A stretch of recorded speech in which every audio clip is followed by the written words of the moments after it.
परब्रह्मणे नमः। मात्रा स्पर्शास्तु कौन्तेय शीतोष्णसुखदुःखदा आगमापायिनो नित्या तां स्थितिक्षस्व भारत। यं हि न व्यधयन्त्येते पुरुषं पुरुषर्षभ समदुःखसुखं धीरम् सोऽमृतत्वाय कल्पते। नासतो विद्यते भावो नाभावो विद्यते सतः उभयोरपि दृष्टोऽन्तः त्वनयोस्तत्प्रदर्शिभिः। मात्रा स्पर्शास्तु कौन्तेय शीतोष्ण सुख दुःखदा आगमा वायुनो नित्या तां स्थितिक्षस्व भारत। కుంతి తనయుడమైనటువంటి ఓ అర్జున, మాత్రా స్పర్శాస్తు అంటున్నాడు. మనకు ఇంద్రియములు పదే పదే చెప్పుకుంటున్నాము. ఇంద్రియాలు మొత్తం 10. వాటిలో 5 జ్ఞానేంద్రియములు అని చెప్పారు, 5 కర్మేంద్రియములు. ఈ జ్ఞానేంద్రియములు చెవి ఉంది, దేన్ని స్వీకరిస్తుంది? శబ్దము ఒకటి. చర్మం ఉంది, ఇది దేన్ని గ్రహిస్తుంది? స్పర్శ. శబ్దము స్పర్శ. కళ్ళున్నాయి, ఇది దేన్ని గమనిస్తుంది? చూస్తుంది. శబ్ద స్పర్శ రూపం, ఒక రూపం, ఒక ఆకారాన్ని చూస్తుంది. నాలుక ఉంది, దేన్ని గ్రహిస్తుంది? రసం. అది తీయగా ఉందా, ఉప్పగా ఉందా, పులుపుగా ఉందా, చేదుగా ఉందా, ఉగరుగా ఉందా, రసాన్ని గ్రహిస్తుంది. శబ్ద స్పర్శ రూప రస. ముక్కుంది, అది దేన్ని గమనిస్తుంది? వాసన, గంధం అంటాం. శబ్ద స్పర్శ రూప రస గంధములు అని 5 ఇంద్రియాలు. ఈ 5ంటిని గ్రహిస్తాయి. వీటిని శబ్ద తన్మాత్రలు అని పిలుస్తారు వేదంలో. శబ్దము మొదలగునవి శబ్ద తన్మాత్రలు. ఈ 5 ఇంద్రియాలు ఈ 5ంటిని గమనిస్తుంటాయి. వాటితో సంబంధం పెట్టుకుని ఉంటాయి. ఏ ఇంద్రియము ఆ మాత్రతోనే సంబంధం ఉంటుంది. ముక్కు 2 బొక్కలే, చెవులో ఉన్నవి 2 బొక్కలే. చెవులంతా మూసేసి ముక్కుతో నువ్వు వినగలవా? కాదు. భగవంతుడి సృష్టి అద్భుతం. చూడండి, బాగా ఆలోచించి. 2 ముక్కు కూడా మూసేద్దాం, 2 చెవులు ఉన్నాయి, వాసన కనిపెట్టగలవా? అంటే కంటి పని కన్నే చేయాలి, ముక్కు పని ముక్కే చేయాలి, చెవుల పని చెవులే చేయాలి. నాలుగు అంటే చర్మమేది, అంతే కదా? మరి ఇక్కడ ఈ 4 మీద పెడితేనే రసనేంద్రియం. అది ఉప్పుగా ఉందా, పుల్లగా ఉందా, చేదుగా ఉందా, కారంగా ఉందా, ఒగరుగా ఉందా అని చెప్తుంది తప్ప ఇంక ఈ చర్మం మీద ఎక్కడన్నా వేసే రుచిని ఆస్వాదించే శక్తి లేదు. అది భగవంతుని లీల అంత గొప్పది. కాబట్టి ఏ ఇంద్రియం దేనిని గ్రహించాలో దానినే గ్రహిస్తుంది. అంటే ఈ బయట ఉన్నటువంటి విషయాలతో ఇది సంయోగం చెంది కలిసి బయటున్న వాటితో ఇది కలుస్తుంది. విషయేంద్రియ సంయోగం. విషయాలు ఇంద్రియాలు 2 సంయోగం వల్ల, 2 కలవడం వల్ల ఏమొస్తుంది అంటే, ఒక మంచి పాట విన్నాం, సంయోగం చెందింది, ఏమొస్తుంది? ఆనందం వస్తుంది. ఒక కఠోరమైనటువంటి మాట, చెడ్డ మాట విన్నాం, ఏమొస్తుంది? దుఃఖం వస్తుంది. అంతే కదా? అంటే సుఖము గాని దుఃఖము గాని విషయాలతో సంయోగం చెందితేనే వచ్చేది ఏదైనా బాగా. అది ఆనందం కావచ్చు, అది దుఃఖము కావచ్చు, అది శీతలం కావచ్చు, అది ఉష్ణం కావచ్చు. ఈ ద్వంద్వాలు ఏవైనా సరే విషయాలతో నీ ఇంద్రియాలు సంయోగం చెందాలి. విషయం కొద్ది విషయం ఉండి నీ కొద్ది నువ్వు ఉంటే నీకేం కాదు. ఎక్కడో విదేశంలో ఉన్నావు, ఇక్కడ మనకు సంబంధించిన వాళ్ళకు పెద్ద ఆపద సంభవించింది, నీకు ఫోన్ చేయలేదు, వాళ్ళు వీడియో కాల్ చేయలేదు, ఇక్కడున్న వార్త నీ చెవుల ద్వారా నీలో ప్రవేశించలేదు, అందుకే నీకు దుఃఖమే ఉండదు, హాయిగా ఆనందంగా ఆడుకుంటుంటా ఆడ. ఇక్కడ ఆపద జరిగింది కదా, మరి దుఃఖం ఎందుకు కలగలేదు నీకు అంటే ఈ విషయము నీ ఇంద్రియముతో కలవలేదు. మనం అర్థం చేసుకోవాలి. కలిస్తేనే సుఖమా దుఃఖమా, కలిస్తేనే శీతలమా ఉష్ణమా, లేకపోతే ఏముండదు. కాబట్టి విషయేంద్రియ సంయోగం వల్లనే అర్జున ఈ సుఖము గాని, ఈ దుఃఖము గాని, ఈ శీతలము గాని, ఈ ఉష్ణము గాని సంభవించుచున్నవి. అయితే ఈ వచ్చినవి అలానే ఉంటాయా? ఉండవట. మళ్ళీ ఒకసారి ఒక దుఃఖం వచ్చింది నీకు ఈరోజు, ఎన్నాళ్ళు ఉంటుందంటే ఈరోజు అంత ఉండొచ్చు, రేపు ఉండొచ్చు, ఎల్లుండి ఉండొచ్చు, 15 రోజులు ఉండొచ్చు, 1 నెల ఉండొచ్చు. తర్వాత అది మర్చిపోతాం. అందుకే ఈ శీతోష్ణములు, ఈ సుఖ దుఃఖములు ఇవన్నీ ఉత్పత్తి అవుతుంటాయి, వినాశనం అవుతూ ఉంటాయి. వీటి లక్షణం. ఎవ్వరికి సుఖమే ఎప్పుడు ఉండదు, ఎవ్వరికి దుఃఖం ఎప్పుడు ఉండదు. సుఖము దాని వెంట దుఃఖము, దుఃఖము దాని వెంట సుఖము. సుఖ దుఃఖములు రెండు వస్తూనే ఉంటాయి. చిన్నపిల్లవాడు ఐస్ బాగుందని సంతోషంగా తినేస్తాడు. 1 కాదు నాన్న, నాకు 2 కావాలి, 3 కావాలి, 4 కావాలి, 5 కావాలని తినేస్తాడు. సుఖం. పొద్దున ఉదయం 10 గంటలకు తిన్నాడు, 4, 5. సాయంకాలం ఇంటికి వచ్చేసరికి జలుబు చేసి దగ్గు ఎక్కువయ్యి వీలైతే జ్వరం కూడా వచ్చే అవకాశం. అంటే సుఖము వెంట ఏముంది? దుఃఖం. ఇవి రెండు ఒకదాన్ని ఇచ్చి ఒకటి ఉండలేదు.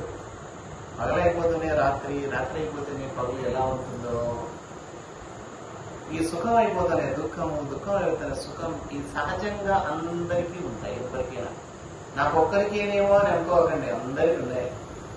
మీకున్నాయి, నాకున్నాయి, అందరికీ ఉన్నాయి. పోయిన జన్మలో మనం చేసినటువంటి చెడ్డ కార్యాల వల్ల ఖచ్చితంగా దుఃఖం రావాల్సి ఉంటే ఎవరు ఆపలేక వస్తుంది. పోయిన జన్మలో మనం పుణ్యకార్యం, శుభకార్యం చేసి ఉంటే, ధర్మకార్యం, ఈ జన్మలో సుఖం ఖచ్చితంగా వస్తుంది. 2 చేసిన వాడే భూమి మీద పుట్టేది. 2 అంటే పుణ్యకార్యం చేసిన, పాపకార్యం 2 చేసినటువంటి వాళ్ళు మాత్రమే భూలోకం. ఏమిటి భూలోకం అంటే? సుఖ దుఃఖ మిశ్రితం భూలోకం. భూలోకంలో 100% ఎవరికి సుఖం ఉండదు, 100% ఎవరికి దుఃఖం ఉండదు. 2 ఉంటాయి. ఎక్కువ తక్కువ అంతే. ఎక్కువ పుణ్యకార్యాలు చేసింటే గతంలో, ఇప్పుడు ఎక్కువ సుఖం. గత జన్మలో ఎక్కువ పాపకార్యాలు చేసింటే ఇప్పుడు ఎక్కువ దుఃఖాన్ని అనుభవిస్తాం. 2 ఉంటాయి. కాబట్టి దీనికి ఉత్పత్తి ఉన్నది, అలాగే వినాశనం ఉన్నది. ఏంటి? సుఖ దుఃఖాలకు ఉత్పత్తి అంటే వస్తాయి, వినాశనం అంటే పోతాయి, రాకపోకలు. అందుకే ఆగమాపాయునో నిత్యాహ, దీనికి రాకపోకలు కలిగినటువంటిది చెప్తున్నారు. తర్వాత అనిత్యాహ అన్నాడు. ఇక్కడ అనిత్యమునివి, ఎప్పుడుండవు. నిత్యం ఎప్పటికీ ఉంటుంది, అనిత్యం ఎప్పుడు ఉండదు. ఈ సృష్టిలో మొత్తం అన్ని పదార్థాలు తీసుకోండి, మొత్తం మన కంటికి కనిపించే పదార్థములన్నీ తీసుకుంటే ఒక 100 అనుకుందాం టోటల్ నంబర్. 99 పోయేటివే, ఒక్కటే ఉంది. సృష్టిలో ఏదన్నా తీసుకోండి, దాని మొత్తం వస్తువులన్నీ కనిపించేవన్నీ ఎక్కడండి? నువ్వు అనుకుంటే 99 పోయేటివి, ఒకే ఒక్కటి మాత్రమే నిత్యం. ఒకటి నిత్యం, మిగతావన్నీ అనిత్యం, అశాశ్వతం. కాబట్టి ఏం చేయాలి మనం? సహించు, తాం స్థితిక్షస్వ భారత. సహించవయ్యా అర్జున.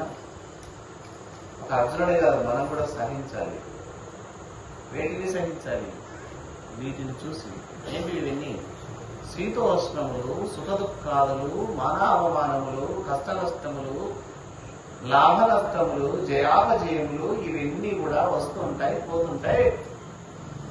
సుఖాన్ని ఇస్తూ ఉంటాయి, దుఃఖాన్ని ఇస్తుంటాయి. వాటి గురించి పట్టించుకోవకు, వాటిని వదిలిపెట్టేసి. పట్టించుకోవద్దు, వదిలిపెట్టమంటే దాని అర్థం పట్టించుకోకుండా జీవించడమే మనిషితనం. పట్టించుకుంటే ఏమవుతుంది అని అడగచ్చు, పట్టించుకుంటే ఏడుస్తాం అంతే. దానివల్ల ఇంకా అనర్థాలు దారి అంతే కదా. విపరీతమైనటువంటి ఆలోచనలు వచ్చి ఇంకా అనర్థాలకు దారి తీసి 1-4 జమ అవుతాయి కష్టాలు. కాబట్టి ఓర్చుకో. ఓర్పు చాలా మంచి గుణం. ఓర్చుకోవాలి. ఓర్చుకోవడం చాలా మంచి గుణం. ఇది అందరికీ రాదన్నమాట. ఇక 15వ శ్లోకం చూడండి. యం హి నవ్యధయంత్యేతే పురుషం పురుషర్షభ సమదుఃఖ సుఖం ధీరం సో అమృతత్వాయ కల్పతే. పురుషర్షభ, పురుషులలో శ్రేష్ఠుడమైన ఓ అర్జున అంటున్నాడు. అర్జునుడికి అంత ప్రాధాన్యం ఇచ్చాడు కృష్ణ పరమాత్మ. అందుకే గీతాబోధ చేసింది ఆయన. పురుషులలో శ్రేష్ఠుడమైనటువంటి ఓ అర్జున, ధీరం. ధీరత్వం అంటే ఏంటి? ధీరుడు అంటే ఎవరు? మనం సమాజంలో ధైర్యస్తుడు, ధైర్యవంతుడు రానేవని చెప్తున్నాం. బాగా ధనం ఉండి ఒక 100 మంది వెనకాల నడుస్తుండి తన మాట చెల్లుబాటుగా చేసుకుంటూ పోయేవాడు ధైర్యవంతుడానికి 100 అనవచ్చు. ముగ్గుర మాడనా లెక్క చేయకుండా పోతాడా వాడు ధైర్యవంతుడానికి 100 మంది అనొచ్చు. రకరకాలు చెప్తుంటాడు. కానీ ఇక్కడ కృష్ణ పరమాత్మ ధీరం అని ఎవరినంటాడంటే సమ దుఃఖ సుఖం ధీరం. ఒక నిర్ణయం, ఒక నిర్వచనం. సుఖాన్ని దుఃఖాన్ని సమంగా చూచేటటువంటి వాడు ధీరుడు. లాభాన్ని నష్టాన్ని సమానంగా చూసేవాడు ధీరుడు. జయాన్ని అపజయాన్ని సమానంగా చూసేవాడు ధీరుడు. ధీరుడు అంటే ఎట్లా చెప్తున్నారు? జవాబు. సుఖం వచ్చింది, సరే. దుఃఖం వచ్చిందా? సరే. ఈరోజు మంచి లాభం వచ్చిందండి వ్యాపారంలో, సరే. నష్టం వచ్చింది, సరే. అంటే లాభం వచ్చినప్పుడు పొంగిపోవడం, నష్టం వచ్చినప్పుడు కృంగిపోవడం చేయకూడదు. సమభావం కాదది, అసమత్వం.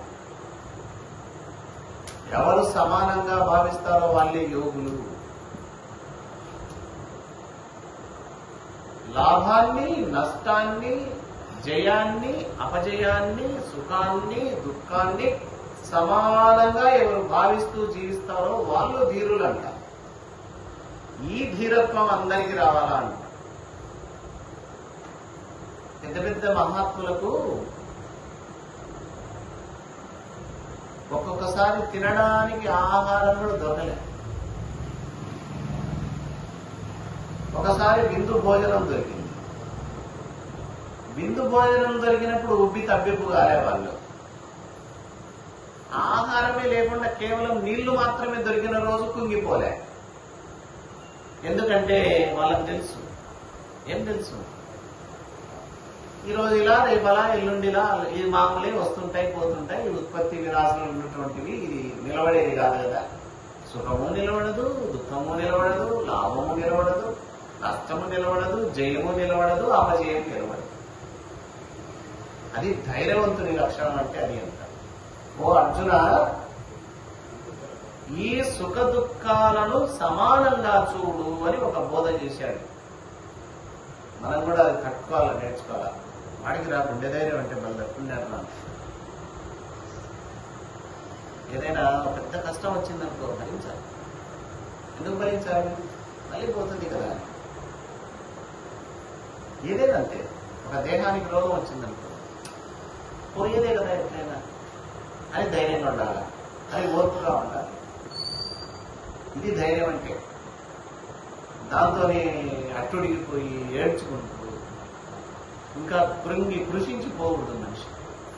అది ధైర్యం అంటే. ఒక వ్యాపారం చేస్తుంటాం, ఎప్పుడు పరిస్థితులు నీకు అనుకూలంగా ఉండవు కదా. ప్రతికూలంగా వచ్చినప్పుడు నష్టం వస్తుంది, అనుకూలంగా ఉన్నప్పుడు లాభం వస్తుంది. ధైర్యంగా ఉండాలా, ఓర్చుకో. అలాంటి ధైర్యం మనం అంతా అవలంబించాలి. అర్జునుడు ఒక్కడే కాదు. అట్టి పురుషుణ్ణి నిన్ను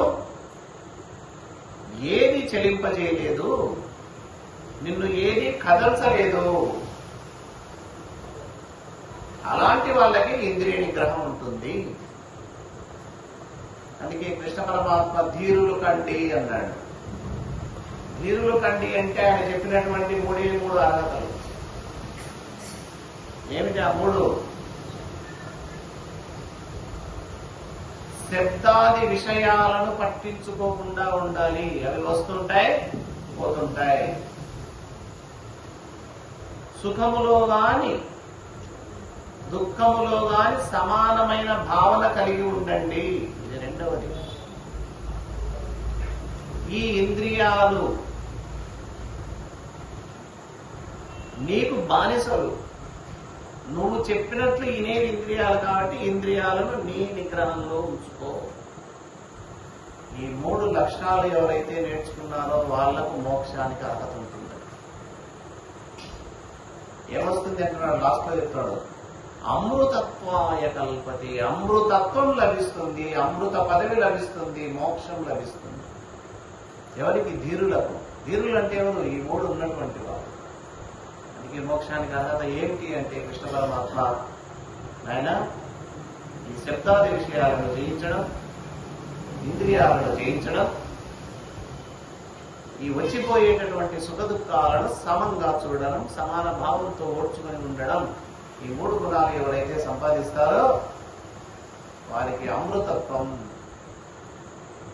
ఆ మోక్షం అనేటటువంటి పదవి లభిస్తుంది అని 15వ శ్లోకంలో చెప్పడం జరిగింది. ఇక 16వ శ్లోకం చూడండి.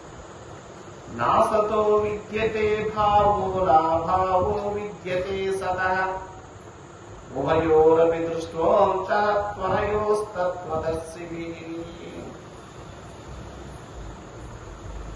సృష్టిలో, ఈ సమస్త సృష్టిలో మీరు యూనివర్సల్ గా ఆలోచించండి.